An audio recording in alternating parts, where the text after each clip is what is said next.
Oke, seharusnya di sini udah bisa nampak screen share ya. Ini saya akan jalankan dulu untuk SQL Server manajemennya.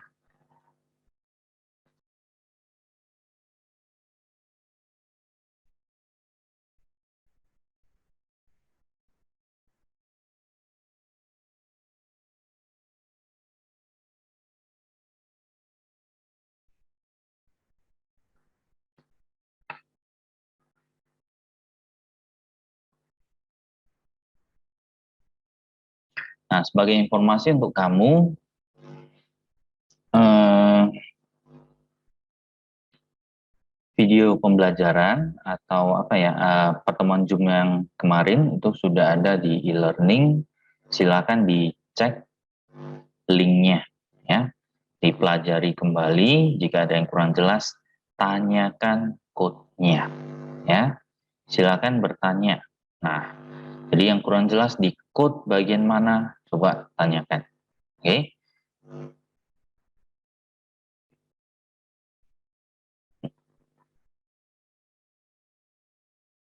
Oke, ini saya login dulu di SQL. Habis. Nah, untuk source code untuk pertemuan hari ini juga sudah ada di e-learning ya. Jadi nanti kamu bisa download source code-nya ya. Di e-learning silakan di-download, sudah disediakan di sana. Oke, database kita kemarin adalah db_tc20, di mana kita sudah punya satu tabel, yaitu tabel user ya. Kalau untuk tabel barang ini kita belum pakai dulu, kita fokus ke login, proses login dan logout-nya dulu. Ini kita sudah punya tabel yang kemarin, yaitu tbl_user. Oke, di sini ada 3 kolom ya, ada username, ada password, dan ada role-nya ya. Username, password, dan role-nya. Jadi di sini saya mau manfaatkan, kalau misalkan nanti role-nya adalah role manager, berarti dia untuk menu-menunya bisa diakses semuanya. Kemudian kalau role-nya adalah role purchasing, berarti dia hanya bisa mengakses menu-menu yang ada kaitan dengan purchasing. Kemudian kalau role-nya adalah role sales, berarti dia hanya bisa mengakses menu-menu yang berkaitan dengan sales atau penjualan. Oke, jadi ini kalau yang kemarin kita cuma memanfaatkan 2 kolom ya, yaitu kolom username dan satu lagi kolom password. Di sini kita tambahkan satu lagi adalah role. Nah, code-nya sudah disiapkan. Jadi di sini saya akan jelaskan tata caranya atau dari segi teknis, dari segi code-nya. Oke, saya jalankan dulu.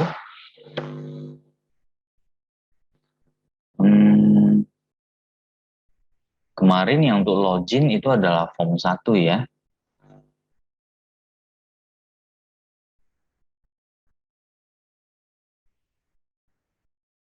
Form 1.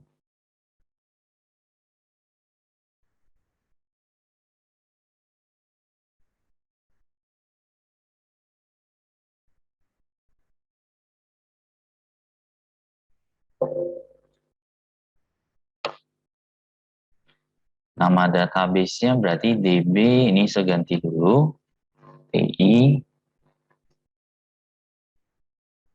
TIC20 ya. Ini database kita kemarin. Oke, saya akan login. Login pakai salah satu user di sini ya. Contoh saya pakai ini, Sandra 12345. Sandra 12345 login. Oke.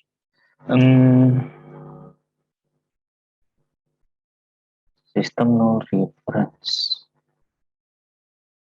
Aplikasi FRMin CS line 103. Oke, ini ada error, kita bisa sambil untuk fixnya.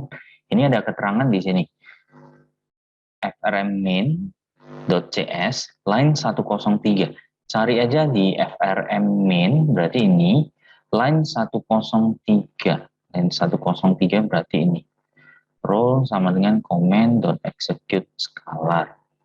Select role from table user. Oh, oke. Ini ada yang perlu kita perbaiki lagi di sini di bagian login. Ini DB-nya juga harus sama ya. Di form main ini juga harus sama. DB, TI, C, 20. Oke. Tadi ada berarti error-nya karena nama usernya tidak ditemukan ya. Database-nya tadi ada salah set. Sandra 12345. Oke, sudah login. Nah, begitu login ini. Begitu kita login, di sini sudah di set menu ini untuk role manager ya. Tadi loginnya pakai ini Sandra 12345, role-nya adalah role manager. Nah, kalau role manager berarti nanti dia bisa akses ke semua menu. Jadi ada menu, kalau user udah pasti semua bisa. User ini isinya adalah untuk melakukan proses logout nantinya. Kemudian untuk master ini ada 4 menu, barang, customer, supplier, sales. Yang transaction ada 2, ada transaction purchasing, ada transaction sales. Kalau exit ini tentunya semua bisa. Semua role user itu tentu diperbolehkan untuk melakukan atau mengklik di tombol exit di sini. Oke. Jadi exit tujuannya untuk keluar dari program ini. Selain pakai ini tentunya bisa pakai ini. Ya, jadi kemudian ketika kita melakukan proses logout, ini kan login, posisinya dalam keadaan login. Kita logout, setelah logout ini menu-menunya akan hilang, user logout. Nah, ini kalau kita close, kita coba buka salah satu menu di sini. Nah, ini juga udah terclose, ya. Menu yang tadi, yang menu master sama transaction itu nggak tampil lagi. Oke, ini toolstrip label 1 ini sehilangkan dulu. Di FRM main ini toolstripnya sehapus dulu.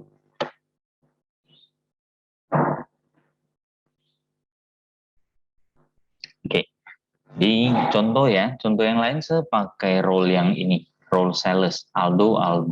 Nah, Aldo, role sales ya, ini bukan role manager lagi, role sales. Nah, kita lihat tuh role sales ini dia bisa akses apakah bisa semua menu. Nah, untuk user tentunya semua bisa. Untuk master, nah untuk master ini dibatasi. Yang master dia cuma bisa akses ke bagian barang, master customer, dan master sales. Sementara tadi kan ada 4 ya kan? Ada 4 menu di bagian masternya. Jadi satu menu lagi yang supplier dia nggak bisa akses karena ini adalah role sales. Jadi untuk supplier tidak diperbolehkan untuk diakses oleh role sales. Untuk transaction cuma ada 1 yaitu transaction sales. Sementara tadi ada 2 transaction purchasing dan transaction sales. Karena ini role-nya adalah role sales, maka dia cuma bisa mengakses ke transaction sales. Oke. Nah, kita coba role yang satu lagi. Role purchasing. Ini Helen. Oke. Nah, kita coba user login kembali. Helen. Kita coba lihat apakah bisa mengakses ke menu apa saja. User logout ini tetap. Master dia cuma bisa akses 2 yaitu barang dan supplier. Sementara tadi ada 2 menu lagi yaitu sales dan customer. Itu nggak bisa diakses oleh role purchasing ini. Oke. Jadi master dia cuma bisa akses 2 menu. Untuk transaction dia juga cuma bisa akses 1 menu yaitu transaction purchasing. Oke. Nah, kemudian setelah melakukan proses login, ini ada tambahan di sini. Ada keterangan username yang sedang melakukan proses login, ya.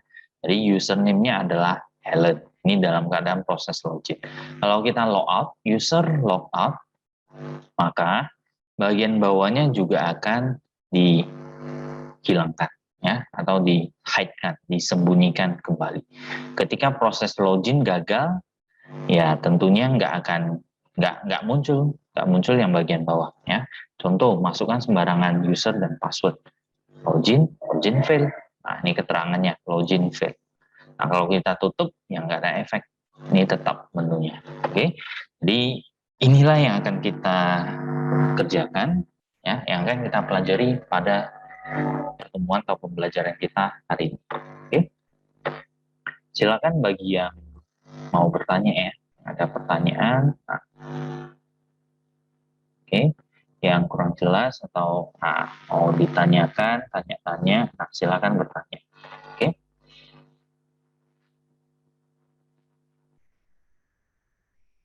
Oke, mulai. Jadi yang pertama adalah kita manfaatkan form yang kemarin. Kemarin kita sudah buat ini, form login, ya, form login. Jadi intinya gini, sewaktu kita run, ya, sewaktu kita run satu buah project, tentunya ada form apa yang jalan duluan kan? Biasanya kita bisa set. Di sini kita punya dua form, ya kan? Form 1 dan form frn underscore min, ya. Form 1 ini untuk proses login, frn min ini untuk menu-menunya, ya, menu utama di mana kita setnya di sini. Oke, kalau untuk buat menu bar seperti ini pakai apa? Nah, gunakan toolbox. Ini ada bagian namanya menu strip ini, ya. Ini untuk buat menu-menunya di sini.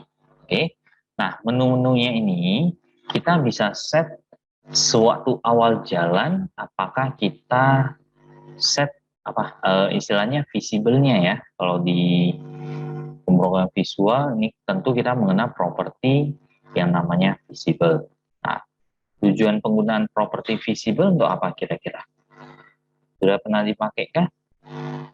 Properti visible untuk apa? Properti penggunaan ini untuk men-set apakah sebuah kontrol itu ditampilkan atau disembunyikan, ya.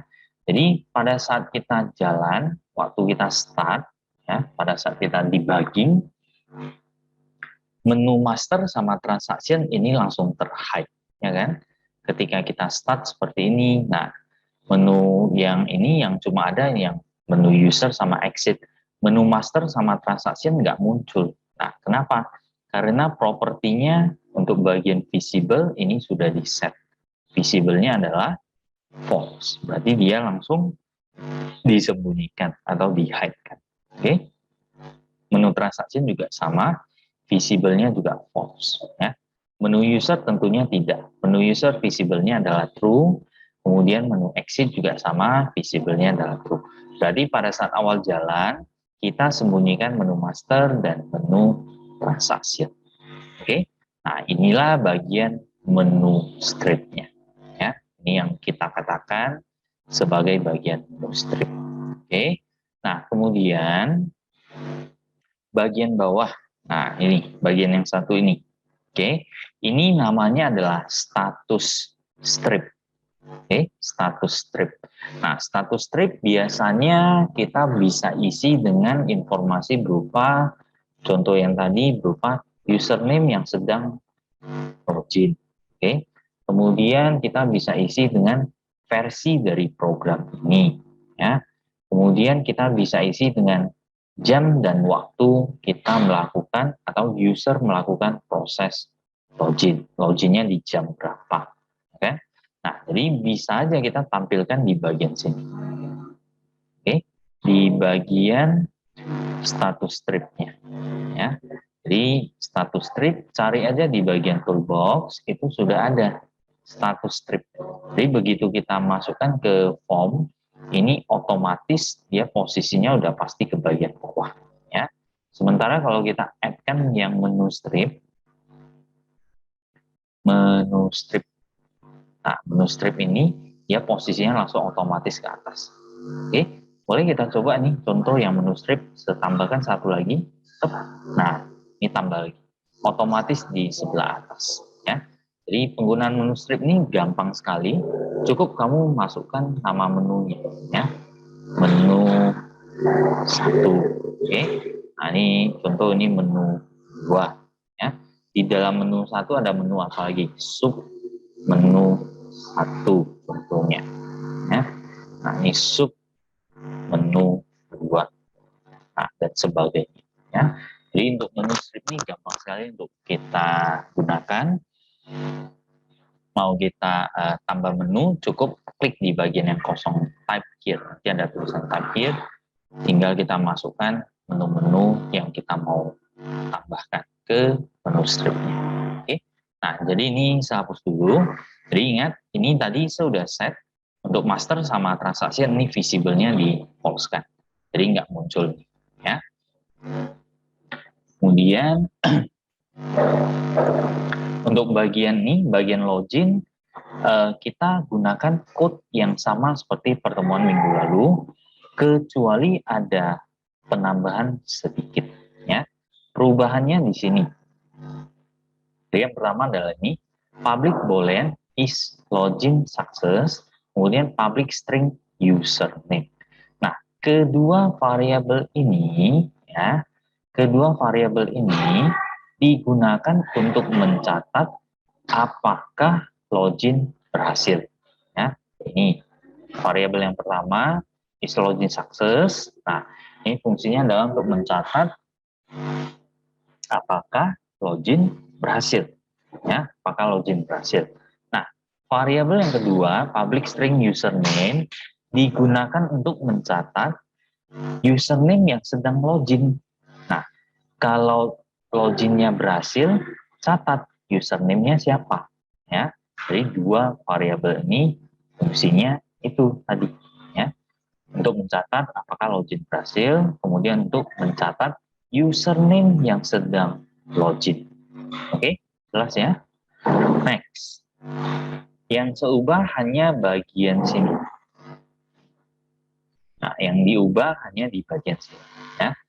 Kalau yang pertemuan minggu lalu, coding di bagian ini ada coding messagebox.show login success.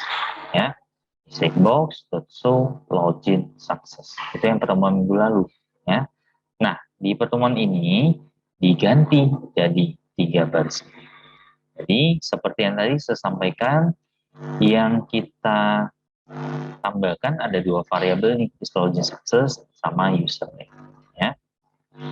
Nah, jadi di sini jika login ini kondisinya adalah count user lebih besar dari 0, artinya apa kemarin? Artinya adalah login sudah berhasil. Ya. Count user lebih besar dari 0, artinya adalah login berhasil. Karena login berhasil, langsung kita set is login success, kita set jadi true. Ya. Berarti ini menandakan kalau nilainya true, berarti menandakan login berhasil. Ya. Kemudian satu lagi kita catat username-nya siapa. Username yang sudah login ini, username-nya apa. Oke, kira-kira gitu. Kalau this.close, fungsinya adalah menutup formnya, ya, untuk menutup sebuah form. Nah, this ini siapa? This ini adalah diri sendiri. Berarti kita tutup dirinya sendiri. Ini form login ini kita tutup. Nah, kalau mau mengacu ke menutup ke form itu sendiri, kita perlu gunakan kata kuncinya this. Ya. Artinya adalah dirinya sendiri. Ini dirinya sendiri. Ya. Tadi atau bisa kamu dianalogikan sebagai di sini adalah ya ini form ini maksudnya.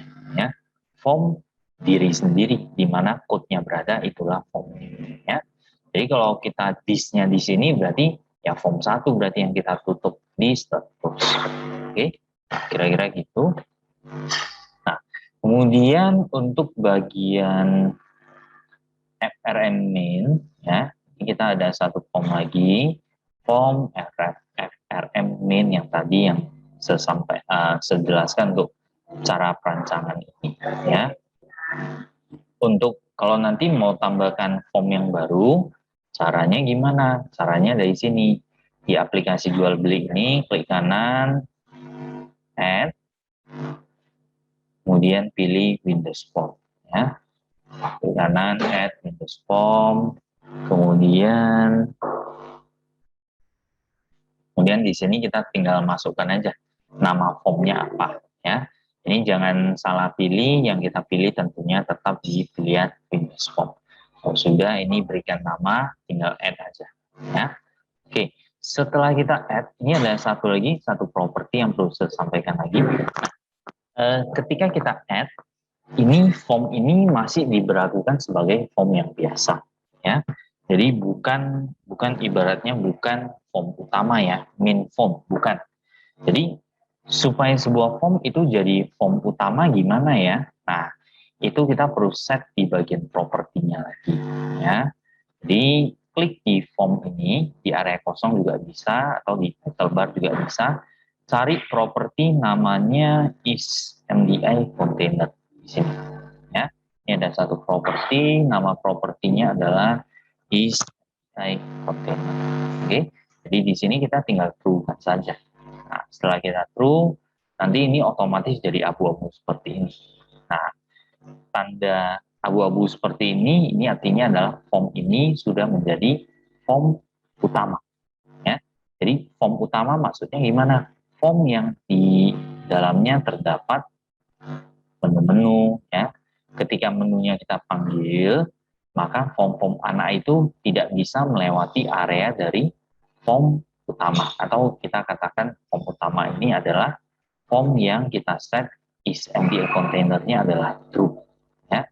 Atau bisa dikatakan sebagai form induk, form parent, ya, form orang tua. Nah, gampangnya ya form utama, main form, kira-kira gitu. Ya. Jadi perlu kita set di bagian isMDI container. Ya. Ingat di bagian ini, cari di bagian properti, nama propertinya adalah isMDI container ini. Tinggal kita set jadi. Oke. Nah, nextnya adalah kita ke code-nya ya. Kita ke bagian code. Klik 2 kali untuk bagian code nih. Klik 2 kali. Double klik. Nah, private void frm main load.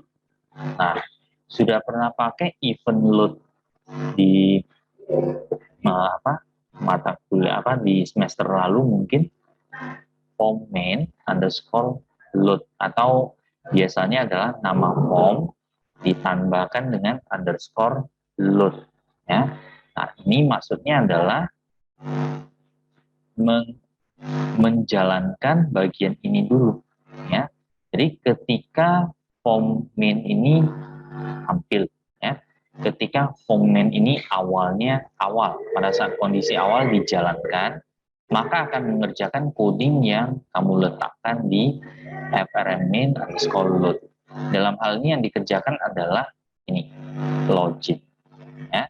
Nah, di mana login ini adalah sebuah subprogram ya, adalah sebuah subprogram. Jadi gini, di C, bahasa C, kita mengenal istilah subprogram ya. Jadi subprogram di C itu ada 2. Jadi yang pertama adalah void, satu lagi function ya. Jadi yang pertama ada void, satu lagi function. Nah, serasa udah pernah dipelajari seharusnya di semester lalu, cuman di sini saya akan review kembali perbedaan void dengan function. Jadi subprogram ini tujuannya untuk coding-coding yang sering kita panggil ya, tidak perlu kita copy paste dari bagian ini, copy paste lagi ya. Contoh, katakan kita butuh function untuk menghitung atau untuk mencek apakah sebuah bilangan kita butuh satu buah function ya untuk mengecek apakah sebuah bilangan adalah bilangan prima ya. Nah, katakanlah seperti itu, kita butuh satu buah coding. Nah, code untuk mencek apakah sebuah bilangan adalah bilangan prima. Nah, di form 1 butuh, di form 1 perlu cek apakah bilangan ini bilangan prima. Nah, di form 2 juga butuh, di form 3 rupanya juga butuh, di banyak tempat butuh untuk mengecek apakah sebuah bilangan adalah bilangan prima. Nah, kalau yang secara biasa berarti code-nya kita copy bulat-bulat, ya kan? Contoh untuk mengecek bilangan prima katakanlah ada 20 baris, ya 20 baris code. Nah, di form 1 kita copy 20 baris, di form 2 kita copy lagi, di form 3 kita copy lagi 20 baris. Jadinya makin banyak jumlah baris kita, ya kan? Jumlah barisnya jadi makin banyak, sementara function yang kita pakai itu fungsinya yang sama, yaitu fungsinya hanya untuk melakukan pengecekan apakah sebuah bilangan adalah bilangan prima, ya kan? Nah, dalam hal ini, daripada kita copy paste coding kita seharusnya cuma 20 baris, jadinya karena dipakai di beberapa bagian, itu jadinya jumlah lainnya jadi banyak. Nah, daripada seperti itu, sebaiknya gunakan subprogram, ya. Sebaiknya gunakan subprogram. Jadi subprogram ini fungsinya untuk memecah, ya, memecah coding-coding yang sering kita gunakan, kita jadikan subprogram. Jadi ketika kita butuh, kita cukup panggil subprogram tersebut, panggil namanya, ya. Dalam hal ini ada satu contoh subprogram, nama subprogramnya logit. Oke, jadi di sini cuma panggil logit, itu aja. Ini subprogram, ya. Nah, subprogram itu dibagi dua lagi, yaitu subprogram yang void, satu lagi subprogram yang function, ya. Contoh subprogram yang menggunakan kata kuncinya void. Contohnya seperti ini. Void hitung dua bilangan, ya. Void penjumlahan. Oke. INT A, INT B. Oke. INT C. C sama dengan A plus B.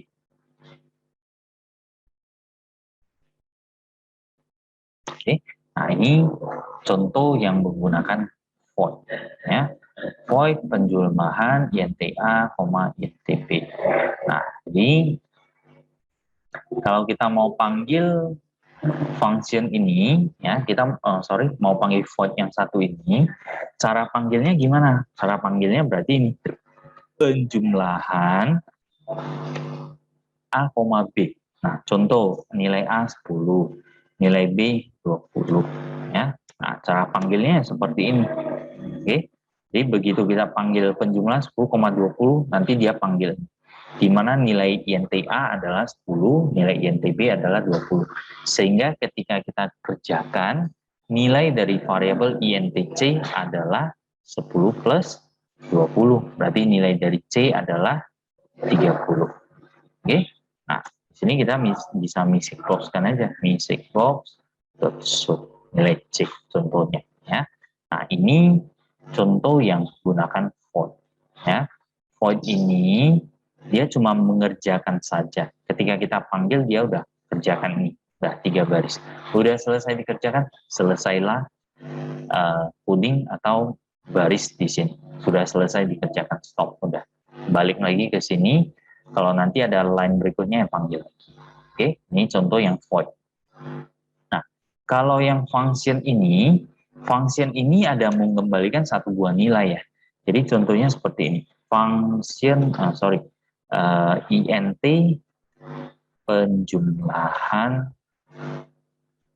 bill. Nah, saya tambahkan penjumlahan bill. Karena nama dari subprogram ini harus unik, ya, nggak boleh sama. Nama subprogram harus beda-beda, ya. Jadi kalau di sini udah pakai penjumlahan, di sini nggak boleh pakai penjumlahan lagi, harus tambah yang lain. Contoh bill, ya. Jadi di sini INT A, INT B, contohnya. INT C, C sama dengan A plus B.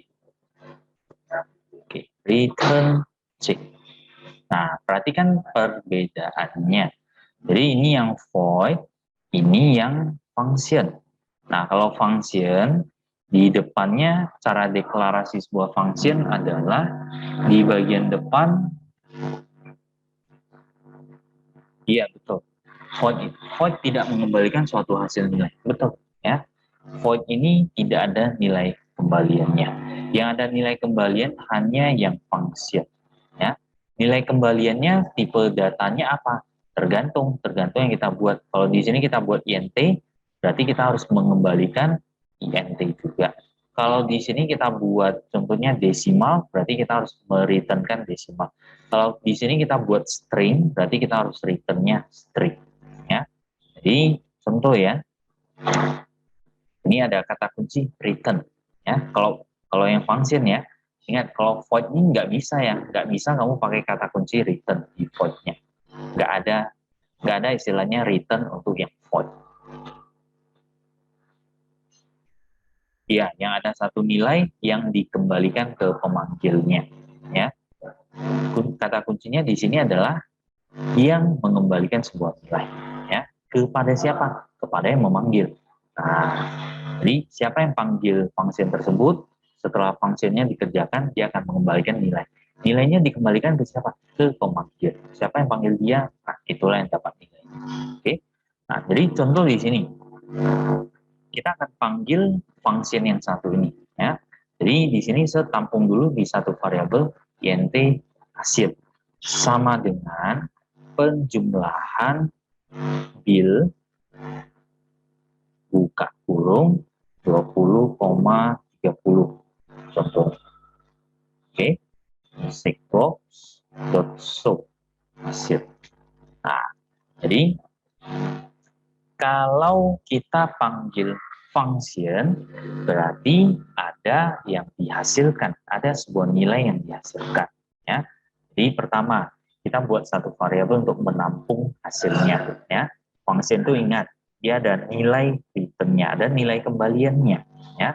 Jadi kita perlu buat satu variabel untuk menampung hasil dari return value-nya atau nilai kembalian, nilai yang dikembalikan. Jadi di sini saya buat satu variabel, tipe datanya integer, nama variabelnya hasil, nilainya adalah ini, penjumlahan bil. Di mana penjumlahan bil ini adalah sebuah function, ya. Di mana penjumlahan bil ini adalah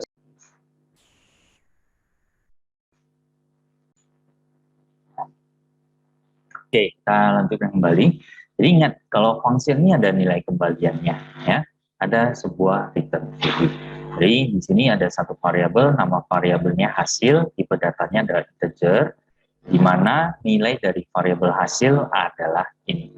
Nah, ini adalah sebuah function, ya. Ini adalah sebuah function. Jadi panggil satu buah function, nama functionnya adalah penjumlahan bil 20,30. Berarti nilai dari INTA adalah 20, nilai INTB adalah 30. Masuk ke bagian sini INTC, deklarasi satu buah variabel, variabel C, C sama dengan A plus B. A tadi 20, B-nya 30. Berarti nilai C adalah 20 plus 30, berarti 50. Nah, return C. Nah, di sini return, kembalikan si C. Nilai C adalah 50. Berarti ketika kita panggil ini, kita return ini nilainya adalah 50. Ya. Ini backslash 2 kali artinya apa? Komentar. Ya, komentar itu dianggap tidak ada. Jadi begitu atau ketika kita melakukan proses ini di checkbox.show hasil, berarti nilai atau hasilnya adalah 50. Jelas di sini? Jadi itu bedanya ya. Beda antara void dengan function. Ya. Function ini ada di return sebuah nilai. Kalau void itu tidak ada. Kalau misalkan kita panggil seperti ini, penjumlahan 20,30, apakah bisa? Di mana penjumlahan ini adalah sebuah void. Ya. Ini adalah sebuah void. Apakah bisa seperti ini? Apakah bisa dapat hasil 50 sama seperti waktu kita panggil int penjumlahan bil? Tidak bisa. Ya, jawabannya tidak bisa. Ingat, seperti yang tadi dijelaskan, Kalau void ini tidak ada return value, dia hanya mengerjakan code-nya saja. Setelah kerjakan code, udah selesai. Balik ke pemanggil, kalau ada baris atau coding berikutnya, ya dikerjakan coding berikutnya. Nah, kalau kita set seperti ini bahkan yang terjadi adalah error, ya. Karena untuk yang void ini tidak ada mengembalikan nilai apapun. Oke, jadi kalau kita set seperti ini bahkan terjadi error. Code kita udah salah, ya. Jadi hanya bisa untuk yang ada mengembalikan nilai. Oke. Nah, jadi pertanyaannya adalah kapan kita menggunakan void? Kapan kita menggunakan function? Tergantung kondisi, ya. Tergantung yang kita mau. Oke. Jadi kalau kita mau ketika kita panggil sesuatu mau mengembalikan nilai ya pakai function. Kalau kita cuma mau panggil, kita cuma mau eksekusi code-nya saja tanpa mereturn hasil, ya gunakan void berarti, ya. Tergantung kondisi. Oke. Nah, jadi di sini perhatikan untuk bagian form load-nya. Saya klik 2 kali di sini. Ketika form load, berarti ketika form main ini dijalankan, maka dia akan panggil satu buah, ini adalah void. Cara taunya gimana? Dekatkan aja. Nah, ini ada keterangan void, frn main.login. Ini adalah sebuah void, ya. Nah, kalau mau cari void-nya di mana, yang void loginnya di mana, klik kanan aja. Klik kanan, pilih, biasanya ada ini, definition, ada nggak ya? Support on map. Nah, go to definition nih, ya. Klik kanan aja di sini. Pilih go to definition atau gunakan shortcut-nya ini, ya. Pakai shortcut aja lebih gampang, F12 berarti. Nah, begitu kita F12 atau klik kanan go to definition, nah ini udah muncul. Inilah void-nya. Nah, di void yang login ini, ya, di void login ini ada code-nya seperti ini. Nah, ini code-nya, ya. Jadi dia akan mengerjakan code di sini. Oke. Jadi ketika panggil ini, panggil login F12, nah dia kerjakan ini berarti. Nah, oke. Nah, sekarang kita lihat lagi di form login ini, di void login ini kerjakan apa lagi, ya. Nah, pertama baca codingnya dulu satu persatu, satu baris, pahami, ya. Baca satu baris, pahami. Baca satu baris, pahami dulu. Jangan lompat-lompat, ya. Jadi pertama, boolean. Boolean itu masih ingat, boolean ini adalah sebuah variabel yang hanya menampung 2 nilai, yaitu true dan false, ya. Nilainya cuma antara 2 itu aja. Kalau nggak true ya false. Nah, kalau awal kita belum isi nilai, ya, kita belum set nilai dari variabel boolean ini, nilai awalnya adalah false, ya. Jadi di sini kita deklarasi satu buah variabel, nama variabelnya adalah is login success, ya. Nama variabelnya adalah is login success, di mana tipe datanya adalah boolean. Oke, paham dulu, ya. Ada satu variabel, nama variabelnya is login success, tipe datanya adalah boolean. Nah, nilainya adalah, nah ini coba lihat, is login. Is login ini apa ini? Nah, dekatkan lagi. Bol frm main dot is login bol. Berarti kalau yang depannya ada tipe data, itu artinya adalah ini adalah function, ya. Dekatkan aja, nanti nampak bol. Nah, kalau depannya tipe data bol, nah, berarti ini boolean ini. Berarti ini adalah sebuah function, ya. Jadi contoh seperti yang tadi yang saya kasih contoh ini. Kalau depannya int atau bol atau string, nah itu berarti itu adalah sebuah function. Tapi kalau ketika kita dekatkan, kita dapat tulisan void, berarti itu bukan function, itu adalah void, ya. Jadi ini adalah sebuah function, ya, is login. Nah, jadi dia panggil lagi di dalam void ini, berarti panggil lagi, panggil satu buah function, Nama functionnya is login. Nah, kalau mau lihat function is login ini isinya apa, sama caranya seperti tadi, klik kanan, go to definition atau F12. Ya, klik di sini. Oke, kita lihat lagi. Panggil ini kan, panggil yang satu ini. Di mana private boolean is login ini, codingnya ada seperti ini. Ya, ini ada 4 baris code-nya di sini. Oke, jadi pertama ada sebuah, ini bukan variabel lagi ya sebenarnya. Ini adalah sebuah objek. Ya, ini adalah sebuah objek. Kenapa saya bisa katakan ini sebuah objek? Karena ini adalah form. Ya, ini form. Form 1 FRM login. Jadi artinya apa? Kita buat satu buah objek, tipe objeknya adalah form 1. Nama objeknya adalah FRM login. Ya, nama objeknya adalah FRM login, tipe objeknya adalah form 1, di mana form 1 adalah ini form 1 kita. Oke, kemudian kita mau tampilkan, ya, ini pada saat kita start, ini kan langsung tampil form loginnya kan, ini pada saat kita start, form loginnya langsung ditampilkan. Nah, seperti ini, kan? Begitu jalan, langsung tampil form login ini, kan? Nah, ini efek dari coding yang mana? Dari baris yang satu ini, form login.show dialog, ya. Jadi kalau nggak ada code yang satu ini, ya form loginnya nggak muncul, ya. Form loginnya nggak bisa muncul yang satu ini. Oke, jadi tampilkan form login. Kemudian setelah itu kita set di sini. Username sama dengan frm login.username. Return frm login.islogin success. Username ini kita udah buat satu variabel di sini.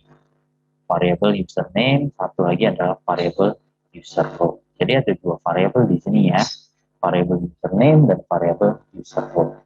Variabel username untuk menampung username-nya setelah login, ya. User role untuk mengambil role dari user tersebut. Apakah role-nya adalah sales, manager, atau purchasing. Oke. Nah, jadi ketika kita show dialog, berarti dia panggil ini. Form login-nya muncul, kan? Form login-nya muncul, kita isikan username, isikan password, kita klik login, ya kan? Setelah klik login, dia kerjakan ini kan. Nah, coding-coding di sini dikerjakan. Nah, kalau misalkan loginnya berhasil, tentunya dia masuk ke bagian sini, ya kan? Masuk ke bagian sini, di sini di set is login success, nilainya true.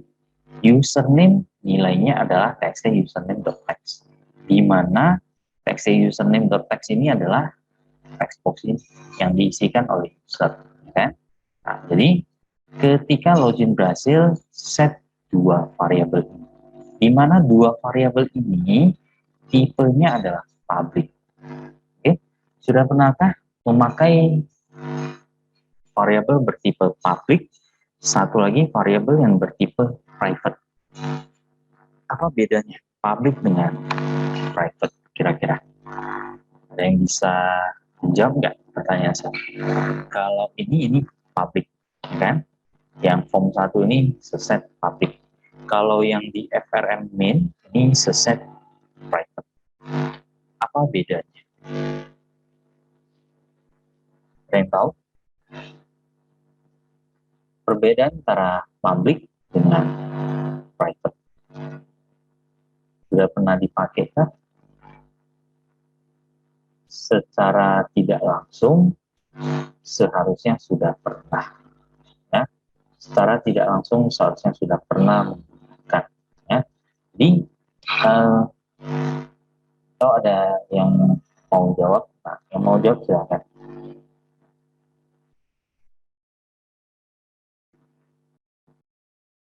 Ada?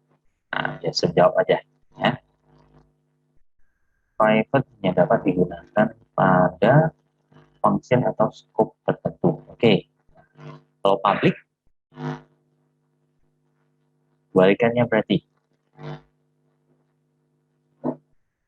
Public berarti di semua scope. Kira-kira gitu ya. Scope ini ngerti istilah scope ini ngerti istilahnya apa? Scope ya. Scope. Nah, jadi scope ini maksudnya adalah variabelnya berlaku di mana. Scope itu kita katakan sebagai scope. Variabel ini berlakunya di sebelah mana ya. Jadi katakanlah kalau dikatakan scope-nya adalah scope function, berarti variabelnya hanya dikenali dalam function itu saja. Oke. Nah, kalau dikatakan variabelnya hanya berlaku di scope-nya form 1. Nah, berarti itu variabelnya hanya berlaku di scope form 1. Ya. Jadi di form lain variabelnya dikenali tidak? Tidak dikenal. Ya, sudah di luar dari scope. Nah, kira-kira gitu. Ya.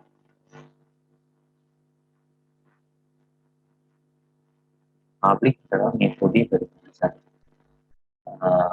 ya kurang ya intinya yang tadi yang saya sampaikan sih ya.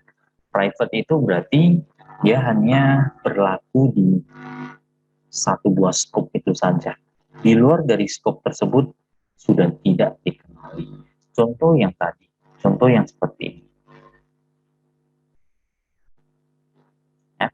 Contoh yang ini, INTC, ya, INTC di sini dengan INTC di sini, apakah sama? INTC di sini dengan INTC yang di sini apakah sama? Tidak. Ya. Jadi INTC di sini hanya berlaku di ya void penjumlahan saja. INTC yang di sini hanya berlaku di INT yang di sini yang di function penjumlahan bil saja. Oke. Jadi dia tidak berlaku nanti untuk di apa? Untuk di void yang satu ini. Nah, inilah yang dikatakan sebagai scope. Ya. Dia hanya berlaku di satu buah scope. Nah, hanya berlaku di scope void ini saja. Hanya berlaku di scope ini saja. Ya. Kemudian perbedaannya lagi antara public dengan private, yaitu dari akses modifiernya. Ya. Kalau public kita bisa set nilainya dari form yang lain. Ya, kita bisa set juga nilainya dari form yang lain loh. Ya, bayangkan contoh ya, contoh kita posisi di form main ini. Di form main tadi ada panggil login, kemudian ada panggil islogin success, ya kan? Nah, di islogin ini kan kita ada panggil form 1 kan, di mana di form 1 ini ada dua variabel yang tipenya public, yaitu islogin success dan variabel username. Nah, karena tipenya adalah public, maka kita bisa ambil nilainya. Ya, dua nilai ini kita bisa ambil. Tapi bedakan kalau kita ganti jadi private di sini. Nah, tentu di sini set private. Nah, ini jadinya kita nggak bisa ambil. Ya. Nah, ini jadinya error di sini. Nah, coba lihat komennya. Nah, frm login username, frm login login subs. Ini jadinya tidak dikenali. Kenapa tidak dikenali? Karena di sini di set private. Hanya berlaku di form ini saja. Paham sampai sini? Kalau private ya, private hanya berlaku di form ini saja. Kalau kita set public, berarti nilainya kita bisa ambil. Nah, contoh ini kita posisi di form FRM main. Nah, kita bisa ambil nilai. Ataupun kita posisi di form yang lain, kita bisa ambil. Ya. Nah, karena ini kita set jadi private, jadinya error di sini. Tidak dikenali username itu siapa. Islogin success itu siapa. Nggak dikenali jadinya. Ya. Jadi ini kalau sebuah variabel nilainya kita mau supaya bisa diambil oleh form yang lain, kita perlu set ini jadi public. Nah, kira-kira gitu ya. Public boolean islogin public string user. Ya. Jadi kita kan panggil form login kan dari frm ini. Jadi dua baris ini untuk ambil nilainya. frm login.username, berarti ambil nilai ini. frm login.isLogin success, berarti ambil nilai dari variabel. Ya, kira-kira gitu. Itu perbedaan private dengan public. Nah, jadi kapan gunakan private, kapan gunakan public, ya tergantung kebutuhan juga. Ya, kalau mau pakai private, berarti itu variabelnya hanya berlaku di tempat kita deklarasi. Ya, kita deklarasi di mana, dia hanya berlaku di sana. Di luar dari tempat kita deklarasi, itu sudah tidak dikenal. Nah, kalau mau yang supaya bisa diakses oleh form-form yang lain, diakses dari bagian-bagian yang lain, itu gimana? Nah, pakailah public, kira-kira gitu. Oke, bisa dipahami dulu sampai di sini perbedaan private dengan public. Ya, jadi ini tadi posisi kita udah show dialog. Berarti ini formnya udah muncul, kita isikan username, isikan password, klik login. Nah, kerjakan perintah ini. Nah, ini untuk cek apakah login berhasil. Jika login berhasil, kita set nilai dari is login success adalah true nilainya. Ya. Jadi kalau login berhasil, berarti nilai is login success adalah true. Sebaliknya, kalau loginnya gagal, berarti nilai dari is login success adalah false. Kira-kira gitu. Oke. Nah, karena login berhasil, langsung aja kita catat username-nya apa. Username ini. Nah, kita ambil text username.text. Baru kita tutup, ya kan? Tutup ini. This.close. Tutup form 1. Setelah tutup, dia kembali lagi ke sini. Nah, ini udah selesai dikerjakan. So, dialognya kan udah kita tutup, ya kan? So, dialog atau formnya sudah kita tutup, berarti dia lanjut lagi baris berikutnya. Nah, lanjut kerjakan baris. Nah, di sini kita ada satu variabel namanya username. Variabel username yang di sini beda dengan variabel username yang ada di form 1 ini, ya. Beda. Masing-masing form itu bisa menampung variabel, ya. Walaupun nama variabelnya sama, ya tetap dianggap berbeda karena tempat kita buat atau tempat kita deklarasi variabel aja udah beda form, ya. Ini login success sama username itu adanya di form 1. Kemudian yang di FRM main itu ada variabel username.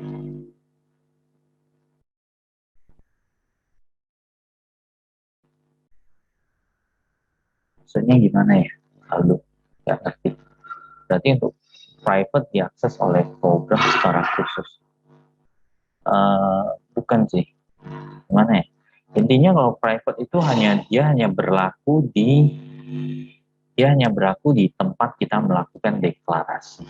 Ya, jadi contoh seperti ini. Ini INTC. Variabel C ini hanya berlaku di mana? Hanya berlaku di sini aja.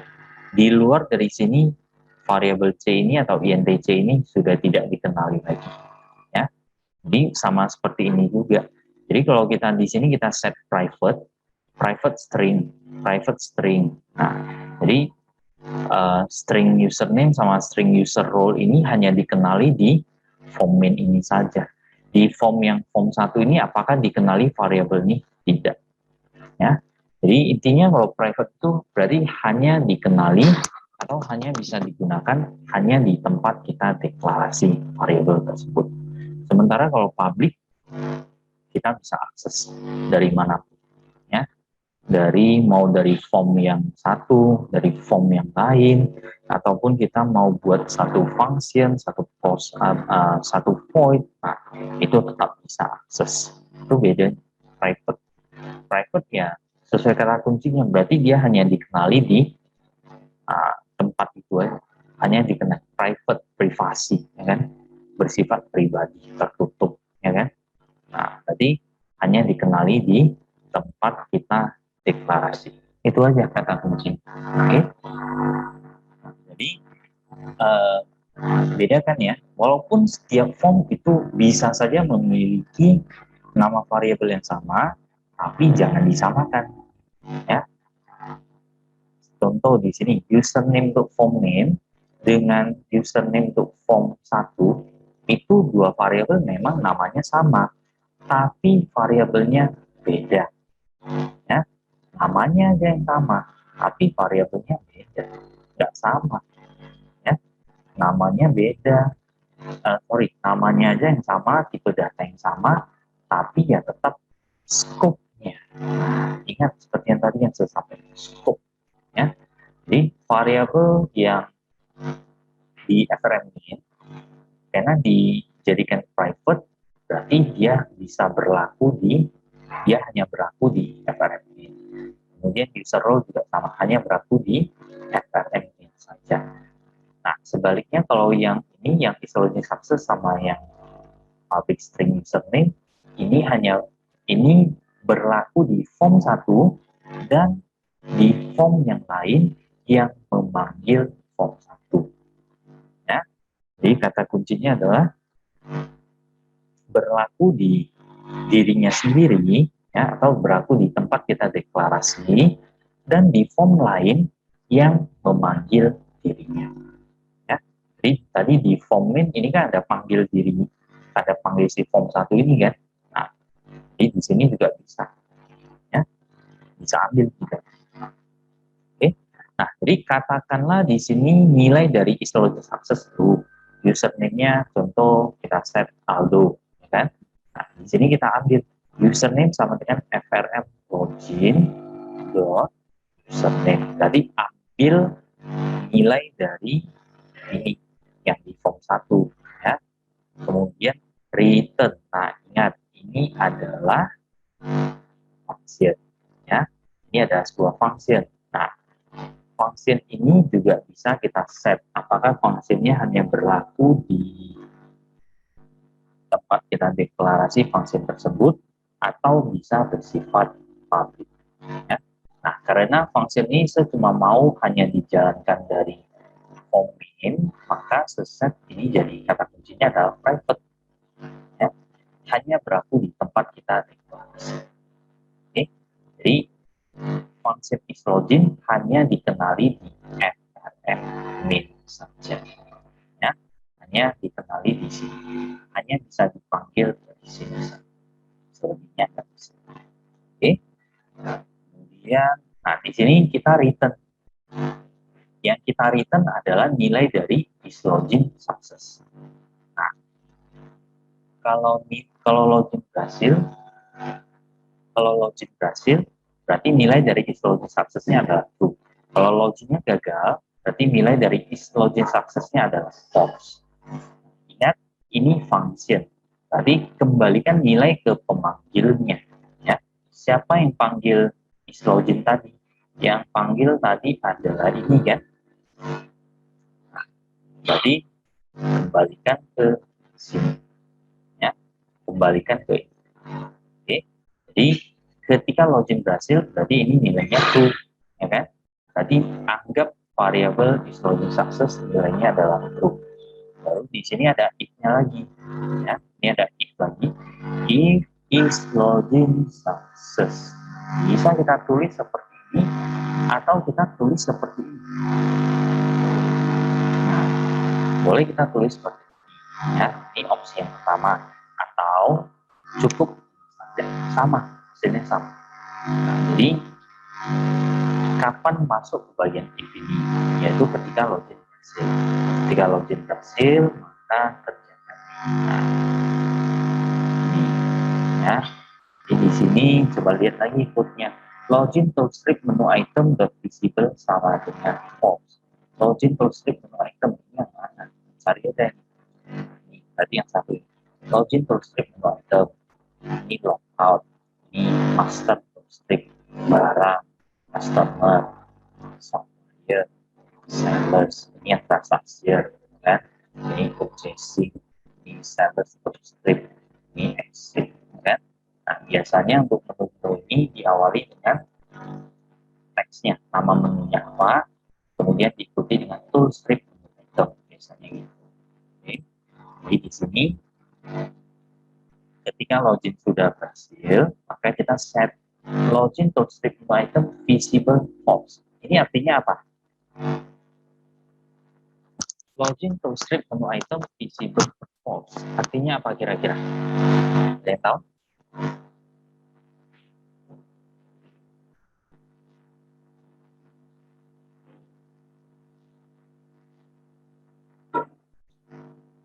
Ada yang tahu kira-kira?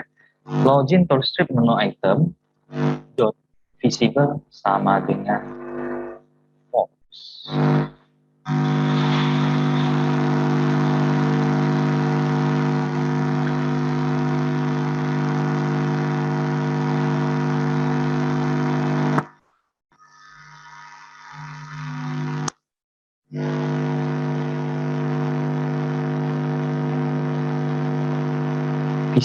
Visible untuk apa?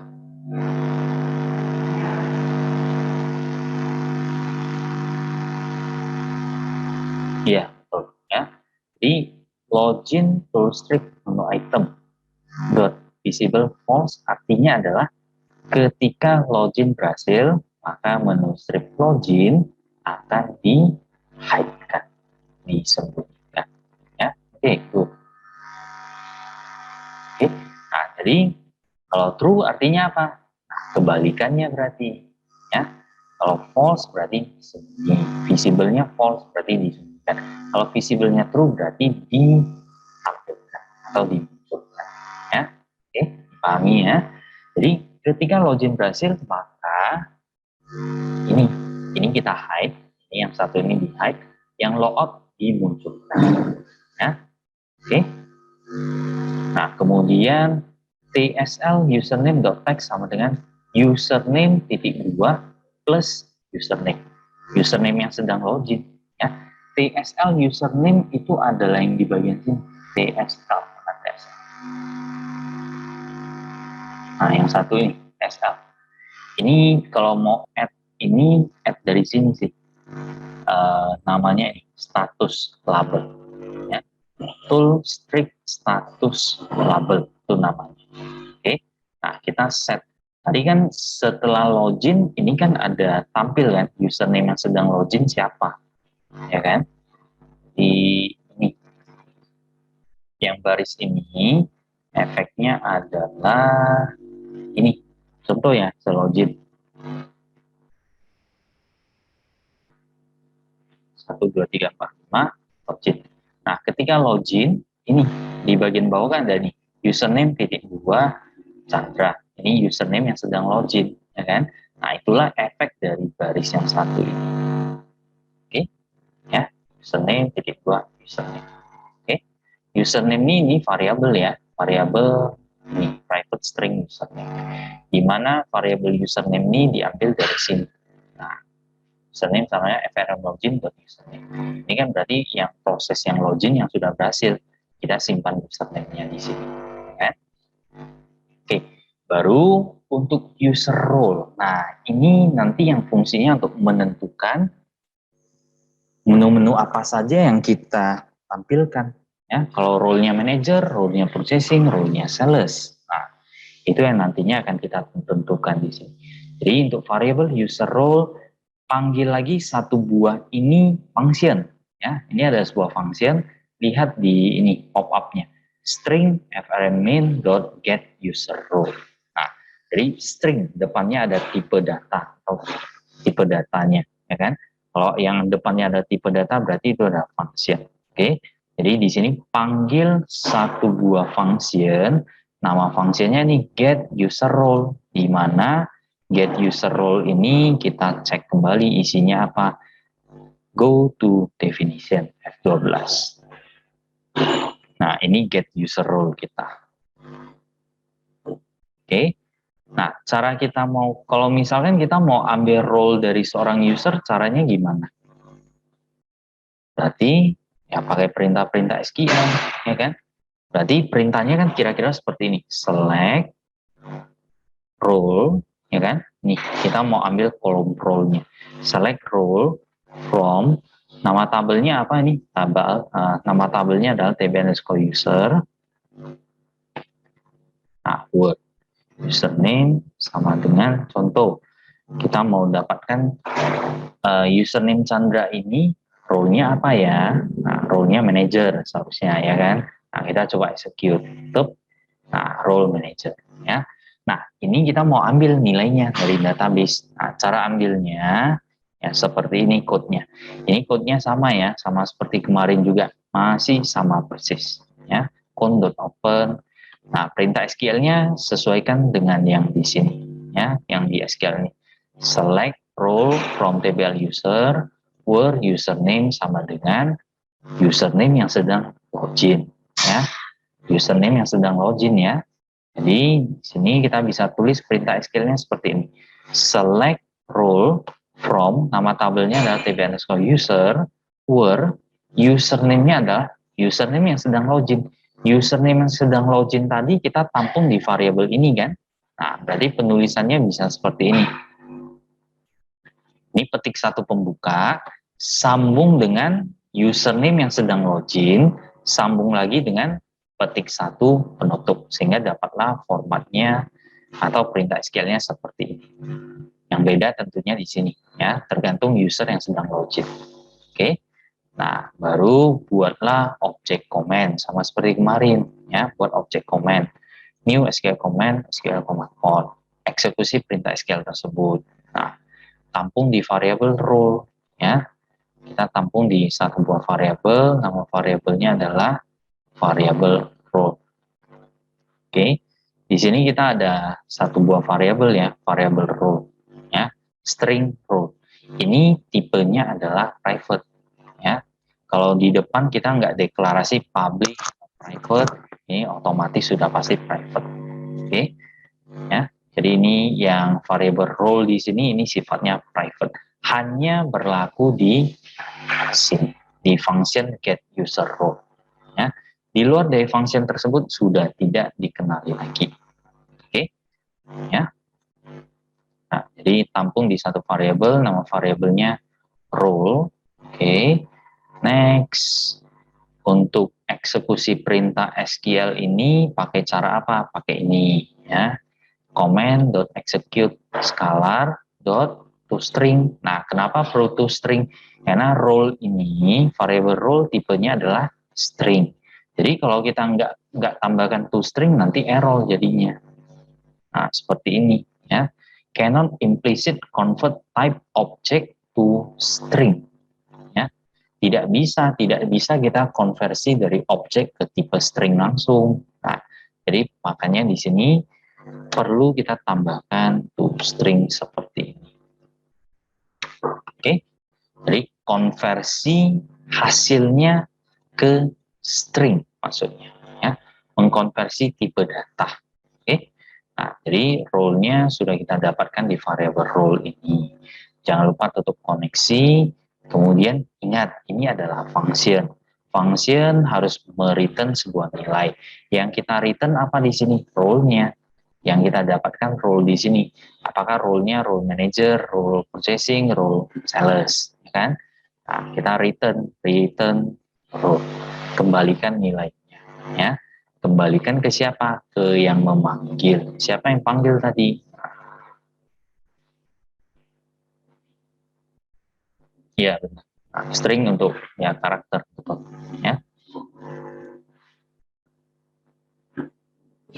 Nah, jadi kembalikan ke pemanggilnya. Ini yang panggil tadi kan, get user role. Nah, berarti kembalikan nilainya ke sini. Ya, jadi di sini kita sudah dapat role-nya apa. Kita tampung di variable user role. Ya, tampung di variable ini. Nah, ketika baru next-nya adalah kita set untuk master sama transaction kita visible kan. Ya, tadi ini menu master, menu transaction, visible-nya kita set jadi true. Berarti muncul kembali. Ya, dua menu ini muncul kembali. Oke.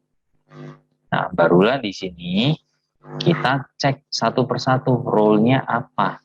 Ya, disinilah if-nya. Ya, jadi contoh kalau role-nya manager, berarti munculkan semua barang, customer, supply, sales, purchasing, sales. Jadi ya semua visible ya, karena kalau role manager ya udah munculkan semua menu kasih dia ya, barang, customer, supply, sales, purchasing, sales. Nah, ini yang sales yang di menu transaction. Oke, jadi Jadi semuanya di set visible. Nah, itu kalau role-nya adalah role manager. Oke. Kalau role-nya adalah role purchasing, berarti yang berkaitan dengan pembelian. Nah, yang pembelian dia cuma bisa akses ke bagian ini. Barang, cari yang true aja ya. Dia cuma bisa akses ke master barang, kemudian master supplier, kemudian transaction purchasing. Hanya 3 menu ini. Ya. Kalau role-nya adalah purchasing. Oke. Nah, kalau role-nya adalah role sales, berarti dia bisa akses ke menu barang, akses ke menu customer, akses ke menu sales, akses ke menu transaction sales. Ini yang transaction sales. Yang belakangnya ada satu. Ya, yang ini transaction sales. Sales terus strip menu item satu. Oke. Ya. Nah, jadi kira-kira itulah prosesnya. Jadi di sini menggunakan subprogram, ya, sudah menggunakan subprogram. Ada yang pakai void, ada yang pakai function. Nah, kemudian di sini ada menu untuk login. Yang menu login dia cuma panggil ini juga, panggil login. Ya. Bayangkan kalau kita nggak pakai subprogram, berarti di code yang di login ini, ya kan? Code yang di login ini kita perlu copy, okay? Kita perlu copy, lalu kita letakkan di sini. Letakkan di sini, ya. Letakkan kembali di sini. Nah, bayangkan dari berapa baris? Jadi double kan barisnya. Kalau kita pakai function, jadi klik, ya, klik code.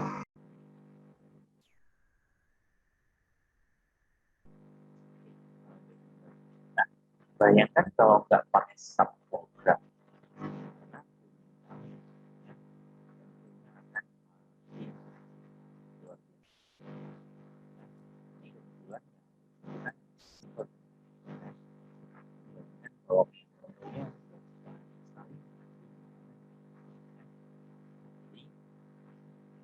sebenarnya ini untuk set seperti ini kurang.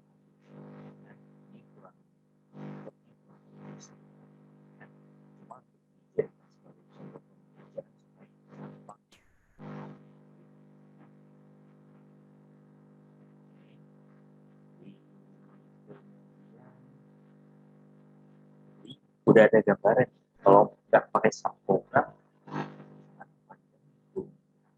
kebetulan yang pakai logic cuma nanti ada sampai 10 bagian di subprogram atau di void logic ini ada 100 baris.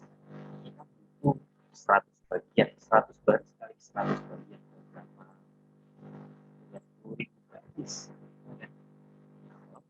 Subprogram, kalau pakai subprogram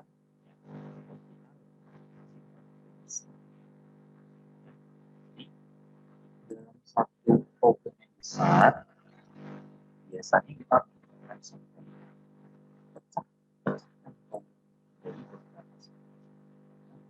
dan subprogram bisa saja memakai subprogram atau memakai function-function. Jadi seperti itu tujuan penggunaan dari subprogram.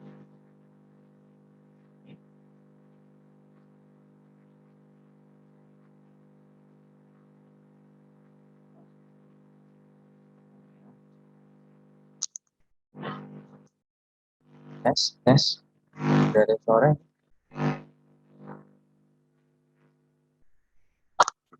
Ya, suaranya jelas nih. Bisa kedengaran suara? Oke, saya. Jelas, Ya, oke.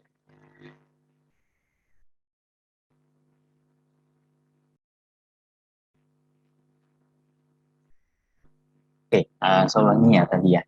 Jadi kegunaan dari kita menggunakan subprogram tujuannya adalah satu, lebih enak dibaca, clean code. Code kita lebih simple, ya. Hasilnya sama, efeknya sama, code lebih pendek, lebih gampang untuk kita baca. Oke. Nah, kemudian usahakan dalam setiap ada bagian yang setiap ada beberapa bagian yang menggunakan code yang sama, gunakan subprogram. Jangan di copy paste. Ya, itu cara yang salah nanti. Jangan di copy paste codingnya. Oh, bagian ini butuh copy, bagian ini butuh copy paste lagi, copy paste lagi. Jadinya nanti bagi-bagi. Ya, tetap gunakan subprogram. Kemudian untuk yang tadi public dengan private itu namanya adalah access modifier. Ya, access modifier sebenarnya ada beberapa tipe access modifier. Ada yang tadi yang dua itu public, private. Satu lagi sebenarnya ada satu lagi yaitu protected. Ya, nah, protected itu hanya bisa dipakai dalam satu project. Kalau nanti di luar project itu enggak dikenal. Ya, di protect ini agak jarang kita pakai sih untuk yang akses modifier yang protected. Jadi untuk sementara mungkin nanti kalau ada jumpa case yang protected, nah baru bisa saya jelaskan. Jadi untuk sementara dua ini dipahami dulu betul-betul ya, public dengan private. Kapan gunakan private, kapan gunakan public. Public kita gunakan ketika nilai dari sebuah nilai katakanlah variabel, nilai dari variabel tersebut mau bisa diakses dari objeknya, ya. Mau kita akses dari ketika kita itu prosesnya namanya apa? Instance. Menginstankan sebuah objek. Ketika kita instanskan sebuah objek, nilainya mau kita ambil variabel tersebut, maka kita proses variabelnya menjadi public. Tapi kalau nilainya hanya cukup digunakan di dalam form itu saja tanpa keluar dari form yang lain, ya, tanpa keluar dari form itu sendiri, maka cukup gunakan private. Ya. Oke.